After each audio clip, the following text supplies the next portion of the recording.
Kasih karunia dan damai sejahtera dari Allah Bapa kita dan dari anaknya Tuhan Yesus Kristus menyertai kamu sekalian. Amin. Shalom saudara-saudariku, sahabat renungan harian yang dikasihi Tuhan.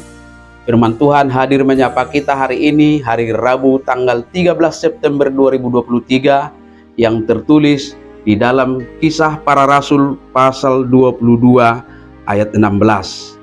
Mari kita simak dan renungkan firman Tuhan yang menjadi kekuatan dan inspirasi untuk menjalani hari ini demikian. Dan sekarang, mengapa engkau masih ragu-ragu? Bangunlah, berilah dirimu dibaptis, dan dosa-dosamu disucikan sambil berseru kepada nama Tuhan. Ope boasa sulus-sulon roham, hehe maho, padidihon maho, jala paburihon madosam, dungi dijoho gowarnai. Demikian firman Tuhan. Saudara-saudari, sahabatku semua di dalam nama Yesus Kristus, nas kita hari ini adalah kesaksian Paulus tentang peristiwa bagaimana ia akhirnya bertobat dan menjadi pengikut Kristus. Ananias sebagai sosok yang berperan dalam pertobatan Paulus menegaskan supaya Paulus tidak ragu-ragu tentang keselamatannya di dalam Yesus Kristus dan mau dibaptis supaya dosa-dosanya disucikan di dalam nama Yesus Kristus. Inilah awal Paulus menjadi pengikut dan menjadi tokoh yang Tuhan pakai sebagai rasul untuk menyebarkan Injil keselamatan. Sahabatku semua, baptisan kudus dalam perjanjian baru dan sampai hari ini adalah ritual yang kita akui dan yakini sebagai media bagi seseorang untuk menyerahkan diri sepenuhnya kepada Yesus Kristus.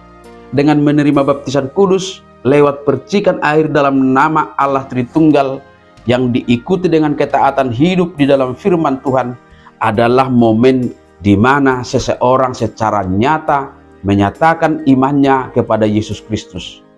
Dia menjadi milik Kristus dan Roh Kudus berkuasa atasnya untuk menyucikannya serta menyertainya dalam melawan segala kejahatan dan menguatkannya melakukan perbuatan-perbuatan baik.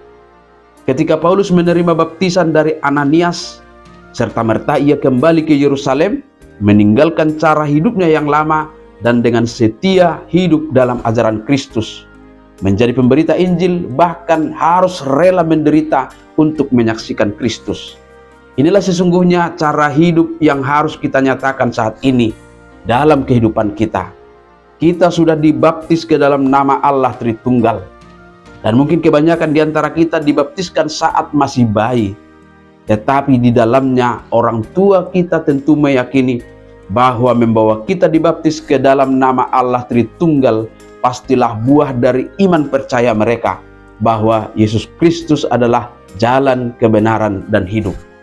Oleh karena itu, maka kita dibawa untuk bersama-sama dengan mereka menerima keselamatan lewat baptisan itu. Kesediaan mereka membawa kita dibaptis adalah bentuk konkret iman kepada Yesus Kristus. Maka tugas kita saat ini adalah menunjukkan cara hidup yang benar-benar meneladani Kristus dalam kasih, kepedulian, keteguhan hati, dalam menyatakan kebenaran, dalam kesetiaan, dalam pengampunan, dan kebajikan-kebajikan lainnya. Tidak ada lagi keraguan-raguan kita saat ini bahwa jalan hidup yang saudara-saudari dan sahabatku pilih sungguh-sungguh jalan satu-satunya menuju keselamatan kekal. Amin. Selamat beraktivitas, Tuhan memberkati.